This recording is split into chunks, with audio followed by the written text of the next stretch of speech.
today is to have you walk away with a good understanding and sort of a comfort and reassurance on the type of career development support you're going to get as a UMSI student. We pride ourselves in that high-touch professional career services, and we're not a traditional career office. There's a lot more that we provide to students because we realize it's more than just developing resumes, and it's more than just writing a cover letter and how to do that. You'll learn all of that stuff as well, but we take a more comprehensive look at career development and really help you all along your career journey. It's really what we look at it as here at SI.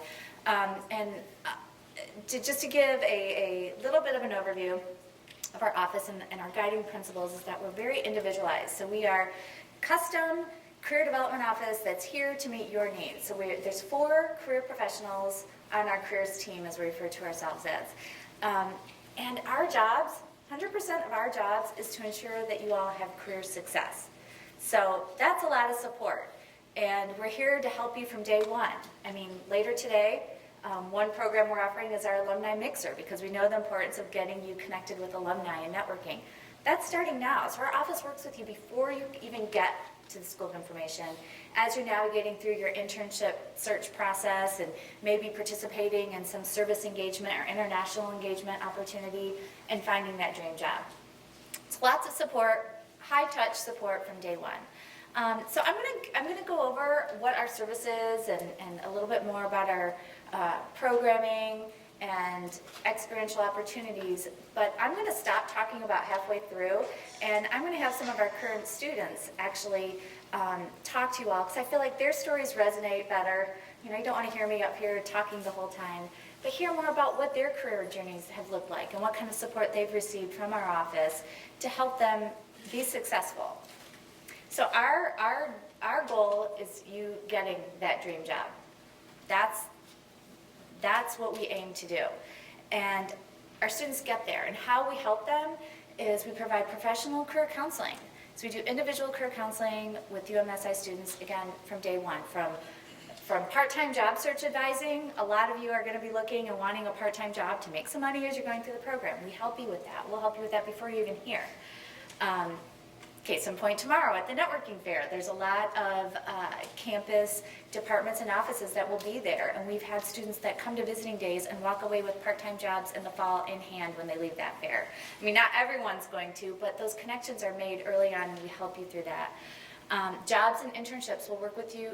We are working with you from day one, but careers is more than just jobs and internships, and I'll talk about that a little bit more and how the other things that we can offer you. You will know how to write an effective resume, an effective cover letter. You'll know how to go through an interview process and be good at it. We have a mock interview program. We give you lots of practice for that. We do lots of workshops. We engage with our students a lot through group advising and workshops and programming around resume development, around salary negotiation, you name it. And you all help design what our programs look like. We don't want to do programs just on what we think you want to know about. We do them based on input and feedback from our students to say, we need help with this, and we put together the workshops and programming to help you learn that skill. Because really what we want is, our mission is to help you develop that toolkit of the skills and the know-how to market yourself effectively, to go through an effective job search for a lifetime. We don't hand it to you. We teach you how to do it so you have a lifetime of career success. Networking opportunities. We have lots of engagement and programming around alumni and employer relations and activities and programs. And so there will be a lot of opportunities for you to network because that is the #1 way to get a job. I'll just say it now because you'll hear it from us a lot throughout your time at SI. And then experience. Experience is critical to the marketplace. And so you are going to get a lot of practical experience as a UMSI student.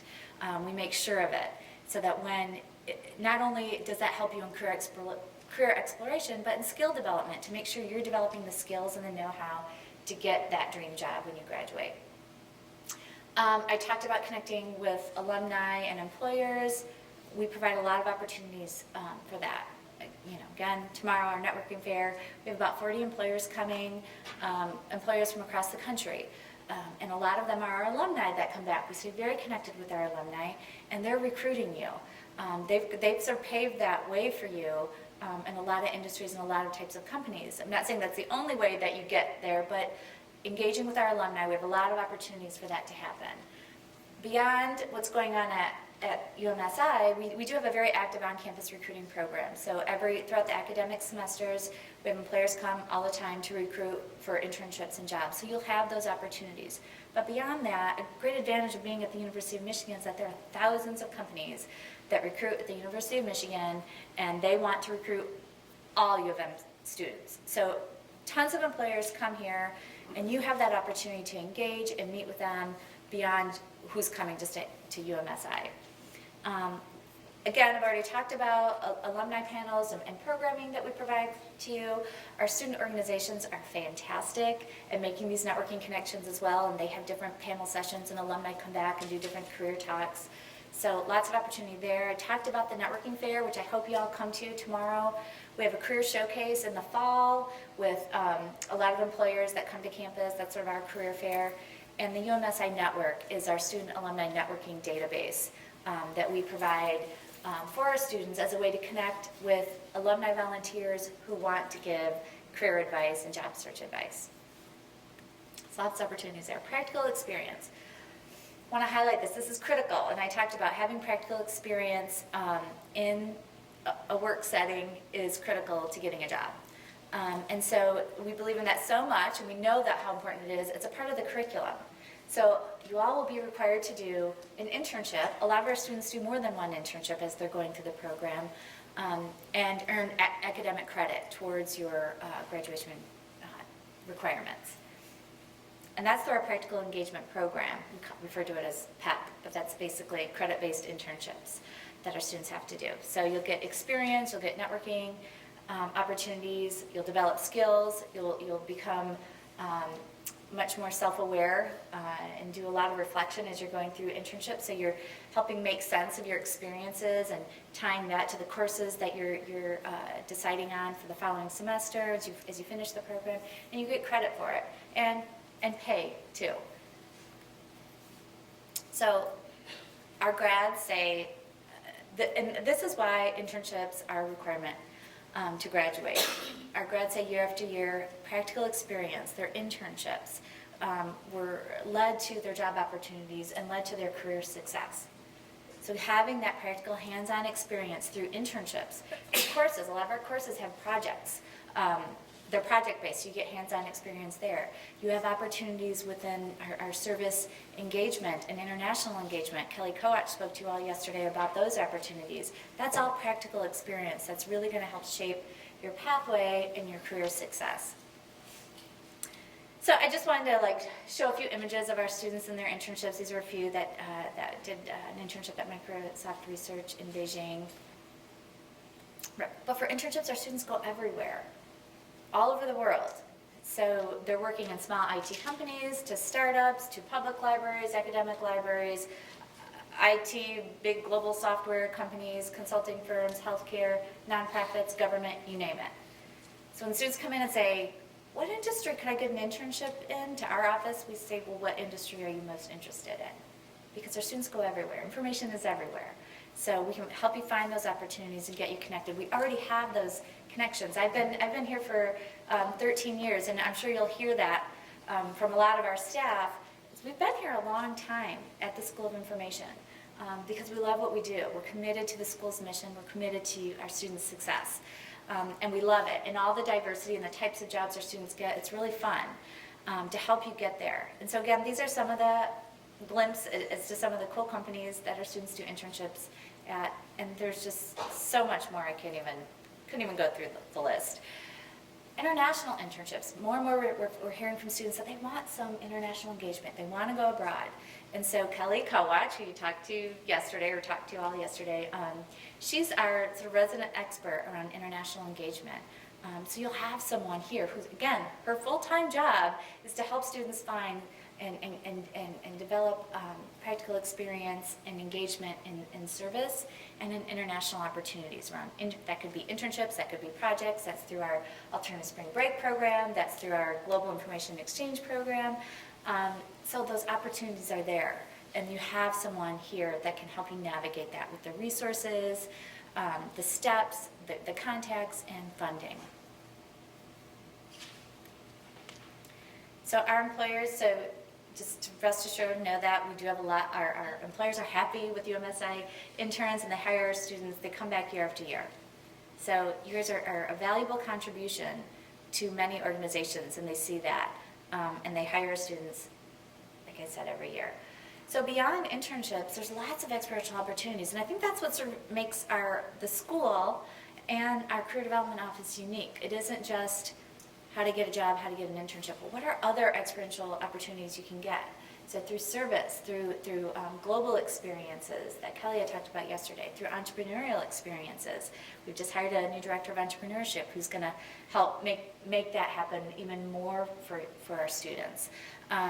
We had students this year, we launched our first startup track, where our office took about 20, I think, students to New York this fall to get them engaged and immersed in the startup space and get networking with entrepreneurs in the field and alumni working in this space.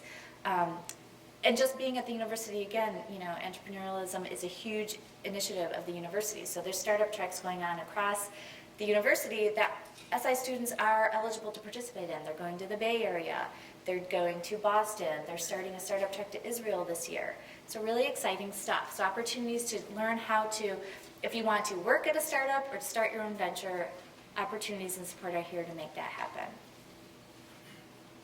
These are just some images of, so Next Big Sound, that was one of the New York startups that we went to. That's the founder talking to students.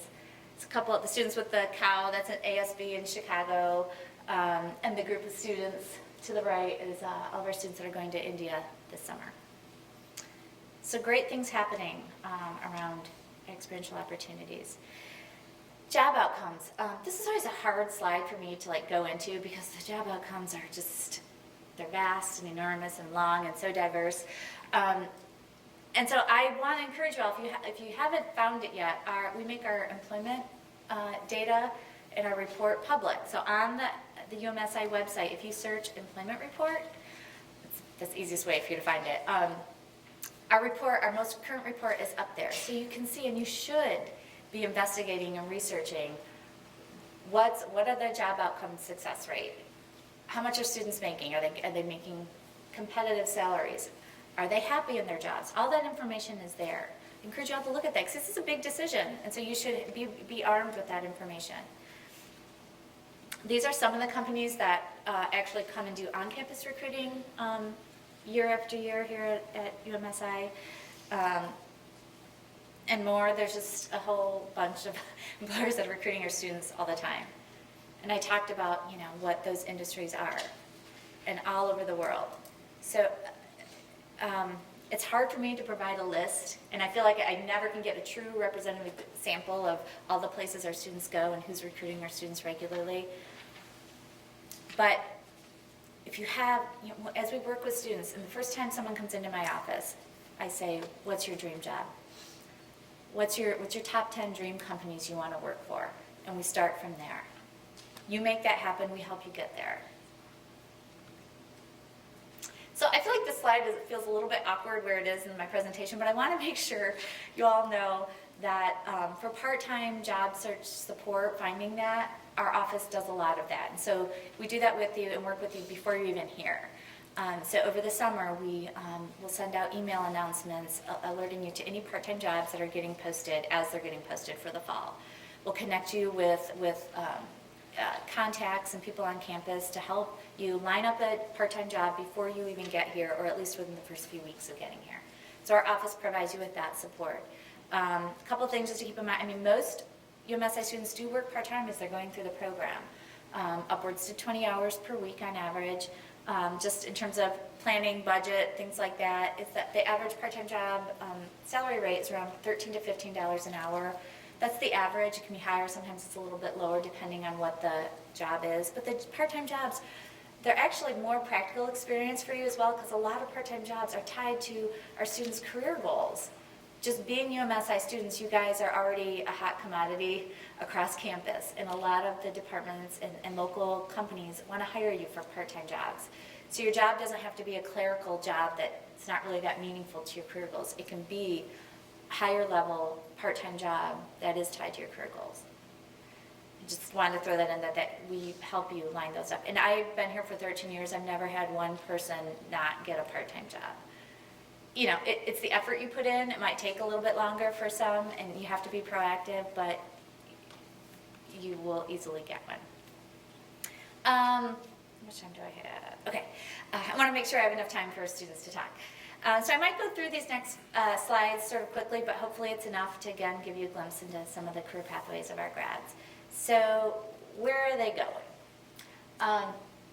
So I talked about the industries. Tiffany Chow, for example, is working as a user experience architect at Dell. We have a lot of grads going into similar types of companies, similar roles as UX designers, UX researchers. It's quite diverse. Omid he's really paving the way in gaming. He's a game user experience analyst for Kicksai, and he's fantastically connected back to the school and is always talking to students and helping them pursue jobs in the gaming industry, if that's your interest. Mikkel, she is working at Boeing in their IT Career Foundation program. It's a leadership program at Boeing, and Boeing actually does a lot of recruiting of our students. She's doing some fantastic things. Peter Timmons was actually a University Library Associate here while he went through the program, and he worked in the libraries here on campus. He's now at University of Utah as academic space planner. Other students working in similar types of roles as Peter, and Peter was a preservation of information and ARM specializations, and some of the other places our grads have gone have been a preservation officer for the National Park Services, digital archivist at Yale, digital asset manager for Internet Archive. We have a web archivist at HBO. So even within our different specializations, there isn't just, again, one pathway and one industry that you can go into. It really is, what are you most interested in, and we're going to help you carve out that path to get there. Deborah Nelson, she's a social computing and HCI. She may have been sort of tailored specializer, but she's an interaction designer for nonprofits at Blackbaud. Mark Thompson-Kohler is senior editor for the Inter-University Consortium for Political and Social Research here at U of M. Buzzy, that's not his real name, but that's what he likes to go by, Buzzy. He's the library director of the Hood River County Library District. Again, a lot of these alumni, I think every single one of these ones in particular, do stay very connected to the school. So as you come to our office and you work with us and you say, I'm interested in this pathway, how do I get there? We help you with some of those steps, but we're going to be connecting you with alumni like these that can help you navigate, help you make the connections you need to make, help you think about what are the skills and competencies I really need to gain to get a similar job or have a similar pathway. Katie's working at Alterum as a health information analyst and client development manager. And again, these are just a small sample of what some of the outcomes can be for UMSI grads. Look at our employment reports. Feel free to contact our office if you have specific questions around your own career interests, and I can go deeper with you along that. I encourage you to do that. So this is a very common question. And it's a question you should be asking and thinking about is, will I find a job? Yes. Every year, 99% of our grads report finding full-time jobs in the career field of choice or continuing education. Most importantly, though, which is what we want everyone to get jobs, but our office, when we all want everyone to be happy, have really high level of career satisfaction. And so yes, sometimes salary is a motivator and an indicator of satisfaction. So I just like to put this ranking in there that UMSI is ranked in the top 1 or 2 spot reported by graduates of library and high schools in the Library Journal report for the past 5 years. So you'll make competitive salaries, but I know that's not the driving motivator for everyone in terms of career success. But most importantly, this 85 to 90%, this is what makes me the happiest. Yes, I certainly want everyone to get jobs, but I want our grads to be happy doing what they're doing. This is a big investment. We want you walking out of here being happy in your career path. And our surveys, and our data is showing that. So we'll get you there. Again, lots of individualized, high-touch professional career services at your service from day one throughout your entire time at SI and beyond, because we provide our services to our alumni as well. So I want to give our students some time. Come on up, you guys. So I'm just going to sort of open the floor to Alana. Do you want to go first? I mean, just introduce yourself. And yeah. I hope you can all hear me. Maybe. I'm Alana DeWitt, and I'm a second-year Archives and Records Management student. So I'm finishing up my last month of classes, and Can you please speak into the microphone? oh, It needs to be on. it's on. I'm sorry. I'm so sorry. I'll say that again. Can you hear me now? Yeah. Just got to get closer to it. Yeah. Okay, sorry. I'm bad with microphones. So I'm Alana. I'm a second-year ARM student, and I've had a really great experience working with the CDO. Since day one, basically, I had I started my second semester looking for a part-time kind of PEP experience, and they really helped me organize that. And then I had great success with my summer internship. I worked with the Fighting Irish Digital Media at Notre Dame, working with their athletic department, and that was really awesome. And now Joanna is basically at my beck and call. I email her every week with a new job that I need help deciphering job descriptions or reviewing my resume. So yeah. Thanks. Hi, I'm Lily Samimi. I am a first-year HCI student, and I'm currently applying for internships. I guess I'll start off with this question that you actually proposed to me about what my dream job is. I came in saying that my dream job was to work at Google, and it still kind of is, but when I came in and with all the classes I took and all the networking that happened, I realized that there was a lot of different opportunities, a lot of different industries that I wanted to dabble into. And I've scoped it down a little to working for startup companies, or companies where I can wear many hats in and work on many projects, and not feel tied down to one particular position.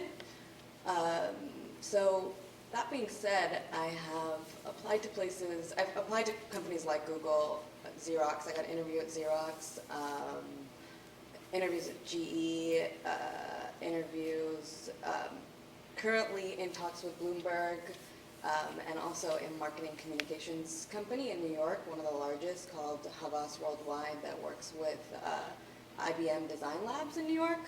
So there's a lot of opportunity out there, and I'll let you know in a month where I end up, hopefully, fingers crossed. The CDO office has been super helpful from day one. I just went in, sat down, gave Katie Dunn my resume, and we changed it around because I came from a nonprofit policy background, econ policy background. So my resume was written very differently than what it is now. So, we built the vocabulary around it and how to spin it in an HCI form. So she was really helpful with that. And lately, I've been going to her office probably once a week or once every 2 weeks, just to write cover letters or just help me come up with ideas or how to approach certain alumni for companies that I'm interested in. So, yeah. What else do I have to say? That's about it. Hi, can you hear me? Okay, all right. Hi, I'm Miranda Kay. I am a second year specializing in human-computer interaction, HCI. And it's funny to think that a short 2 years ago, I was kind of sitting here in your seats, wondering about the program here, should I accept and decide to attend it or not. And I can say what really attracted me to the program at University of Michigan was because of the CDO office and how we have a dedicated career resource center here. The reason I came back to school was I come from an English and psychology background, so totally not tech related. I know we're a diverse group here, but I kind of wanted a career change because I found out what I really wanted to do. And then coming here and hearing, all the great statistics and how, all the wonderful ladies in the office can kind of, help us throughout our internship and job search kind of sealed the deal for me. And I was like, okay, I'm going to attend University of Michigan School of Information and see what it's all about. So in my 1.5 years right now, I'm finishing my second year. Last year, when I was in first year, of course, as you heard from Lily, there was kind of like the internship, oh my gosh, will I find something? And don't worry, you will. I can say that from experience. I was also really, really worried about finding an internship, as were all of my friends. And it was kind of like, after winter break, we're all like, oh my gosh, will I find anything? Will I find anything? And yes, you will. I haven't spoken to anyone in my class that didn't find an internship. As for me, I ended up actually interning at Adobe over the summer. So it was actually my supervisor in the picture on the slide over there, but Matt Snyder. But it was a really great experience, and I would like to say that Kelly Kowach, because I'd gone to the CDO office, for some help with my resumes over the course of the year, and when I talked to her, I didn't find my internship yet. So then even afterwards, she actually followed up with me and asked me how my internship search was going, because she said that she might have found something that I might be interested in. At that point, I already found my internship, but it just goes to show that everyone in the office is really there to kind of, help you out and make sure that you're on track to finding what you need. And so now kind of fast forward, second year, last year here, now it's all about the job search. So first year's internship, second year's job search. And I recently actually, contacted Joanna via email. It was over spring break because I received an offer for a job, and I was like, should I try negotiating salaries? I hadn't actually, there's tons of workshops out there that you can attend regarding resume, salary negotiation, anything I can think of. And Joanna was super helpful. She kind of responded right away, sent me some good resources I could look at. I couldn't meet with her in person, but we communicated via email. And then, after, kind of talking with her, I communicated with the company and decided to accept the offer. So I also have a job now. So don't worry. If you come in this program, you learn such a wide variety of skills that I think, you will be able to kind of narrow down and find out what you really want to do, and then kind of go out and pursue that. And then the alumni here are also super helpful. A lot of times you get emails from them, with position postings, and you can just forward your information over or inquire more. So I think it's really good. iCheck is really helpful too. Can you share where your job is? Oh, Is that yeah. public knowledge? Oh yeah, sure. So I'm actually going to be starting work at IBM Design in Austin, Texas this July. And we currently have 4 alumni working there right now. I visited, it's really awesome. So, once I start work there, who knows, maybe you'll see emails from the rest of us as well. Thank you. Okay. Can you hear me? Is that okay? Okay. My name is Inma. I'm from Spain, Europe. My specialization here is archives and records. It's known as ARM. And I'm a second-year student. I'm graduating, in short, I hope. I'm a Fulbright student also at the School of Information. And my career goals are to become an expert in managing and preserving digital information, digital objects, digital data, which deal with human rights issues, with human rights violations. So in the field, more than a purpose for justice, more than for advocacy. And actually, as Joanna was inviting you before, feel free to join us tomorrow at Exposition. I'm going to talk about my research work, which I'm doing about 2 projects related to those issues, comparing what the efforts of human rights organizations are doing with the requirement of the, for example, International Criminal Court. So said this, I'm not applying for any job right now. I'm applying for, well, actually, I already applied for a PhD program back in my country in Spain. And this is a very small example of what the CDO can make for you. I went, Joanna, I have an emergency. The deadline is after Christmas. We'll be on holidays. I'll be in Spain. Oh, Ima, don't worry. I'll be at my office. Come with me. And that's what we did. Actually, I have been accepted in the PhD program. I'm still searching for funding opportunities, but that's the situation right now. So my experience with the CDO, instead of giving you some details, which is very broad and very similar to what my colleagues have told you, I also have to tell you something negative. It's not negative, but something not so good from the CDO. and it's that they make you work a lot. Yeah. They are not going to give you the solutions. They are going to give you the tools and the resources, but you are going to get the job and the internship. And as my colleague said, you get it. You will be there. But some people see work hard as a problem or as a burden, but you can also see that as an opportunity. So what I did is that hard work and that learning experience also has taught me another thing at the side that maybe is not in the curriculum, apart from information and archives and records, and it's marketing.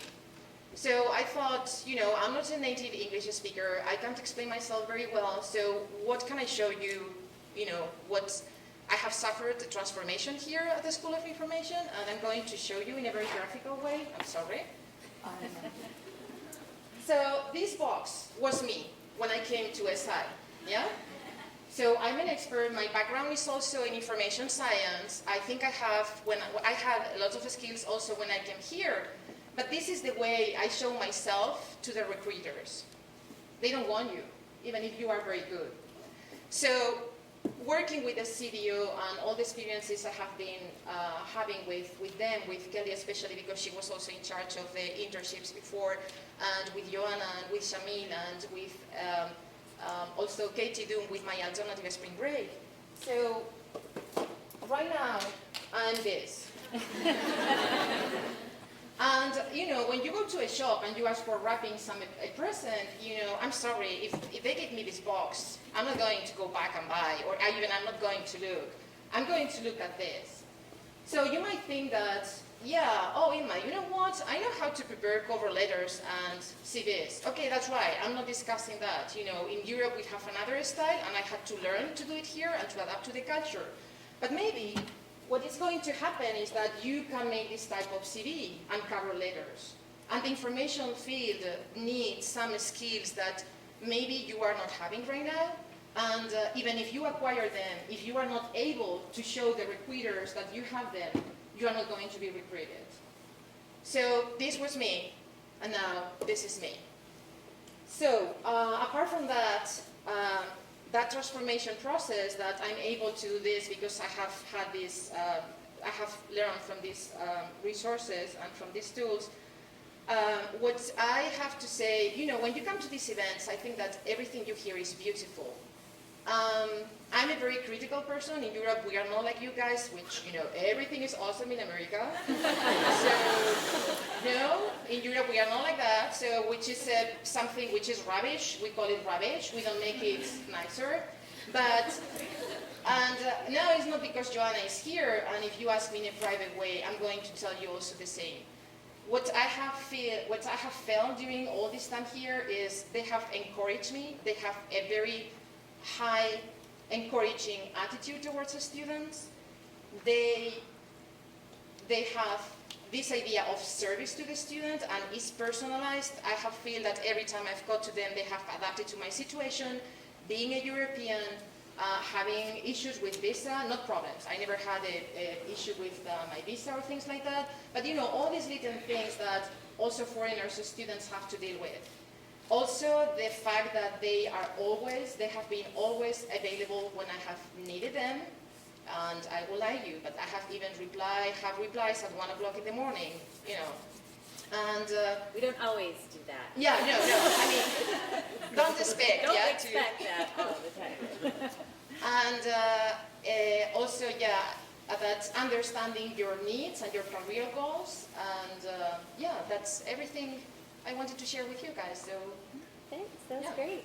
Thanks, everyone. So hearing everyone's stories and hearing from me, we have about 5 minutes, I think. Okay, questions? Yeah, so geographic preference and intention with the job search. So yes, a fair number of students do stay in the Midwest because they're from here or they just find great opportunities and want to stay here. So that number does tend to be larger. Second to is West Coast and then East Coast, I'd say. But in terms of when we ask our students, we've actually been asking the question, did you end up in your geographic preference? Which I'm glad you brought that up because that is a question that we need to understand better. And what we're seeing in our surveys now is the students that are targeting geographic preferences are getting the jobs there. Our students come from all over the place. We do have a fair amount that are more in the Midwest, so that kind of explains some of those outcomes. But yeah, geography hasn't, in my 13 years now, has never prevented someone from getting a job.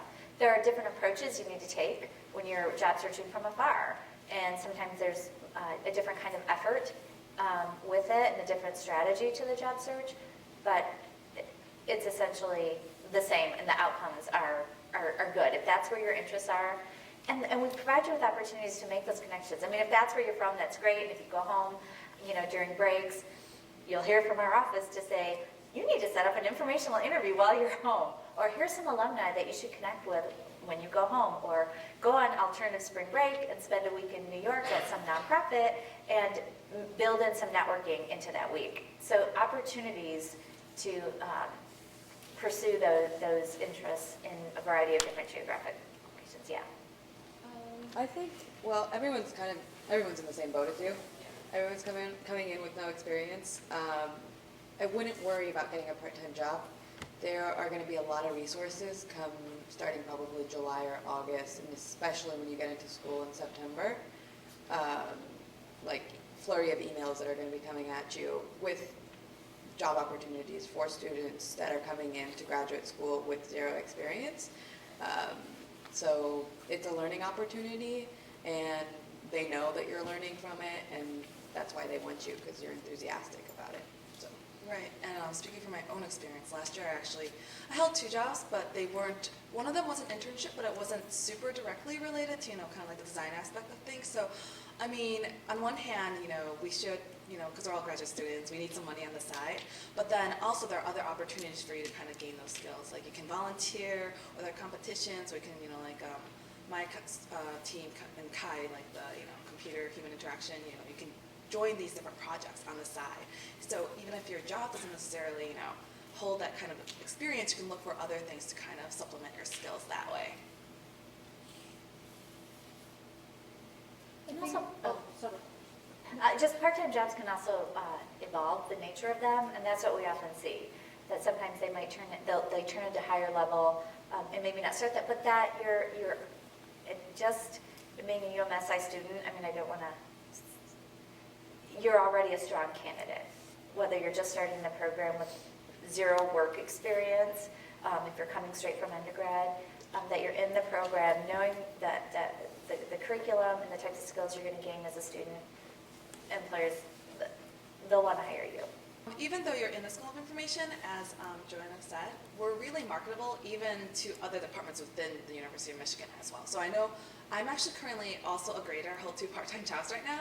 I'm grading from one of the courses that I previously took. But last term, I was a GSI in psychology. So I know a lot of you might not come exactly from an information or computer science or design background. And then if you can also reach out to those other departments on campus as well to kind of see, if they have any positions for you, whether it's grading or kind of like a GSI, graduate student instructor position. So I think just being in the school, and also a lot of times the CDO will send out emails too about different departments who have open positions and they want to seek MSI students to apply for those positions as well. So the opportunities are definitely out there. You can just have to look for them. Yeah, and also I know it's not my experience, but I know very close colleagues at the school. They have been collaborating with professors at the School of Information with a specific research projects. And some of the projects, or most of them, I would say they weren't paid. Like it's a type also, it's a way also to gain some money in your pocket, and then through them, I think you gain a lot of experience in the field of information or in your, in the career goals you want to achieve. Yeah. There are highly competitive graduate student research assistantships that have tuition associated with them. Those are really competitive. We have had some master students get those in the past, but those are typical for PhD students. But like Inma said, that there are, connecting with faculty who's doing research you're interested in, students do that all the time. And if there's funding, you get some pay for that, but great experience as well in getting connected with faculty in that way. There's those opportunities for sure. And then the GSI positions, a lot of our master's students are successful getting graduate student instructor positions in departments across the university. Either, I would email just to make sure you're going to catch them and not, completely, interrupt something, If you can, email. But yeah, being proactive, and that's when it comes to the part-time job, doing research assistantships, that takes being proactive. You reach out, you email, you call, you stop in, that's fine too. But being proactive with that approach and inquiring about opportunities is the most effective way to get those. Actually, related to communications, now that you mentioned that, we have several faculty which work, in both the Department of Communication and the school. Actually, it's in North Qual, yeah? The Department of Communication. So what I would recommend you is first have a look at the professor from SI who work there in that department, and maybe through them, tell them, it's a way to approach them. That also could be a good idea, I think. We can probably take one more. And just to reassure you, we do, over the summer, a couple of different part-time job search chat sessions, or you can come in and meet with us as well. We'll hold some group advising opportunities for folks to come in over the summer to get some strategy and some tips and advice to pursue part-time jobs, research assistantships, things like that. It is 2 o'clock. Okay, so I'm getting the signal we have to end. But if you have more questions, you can reach me. I don't know if my contact information is is it in the folder, Phil? CDO contact info? Feel free to email us. It should be in there.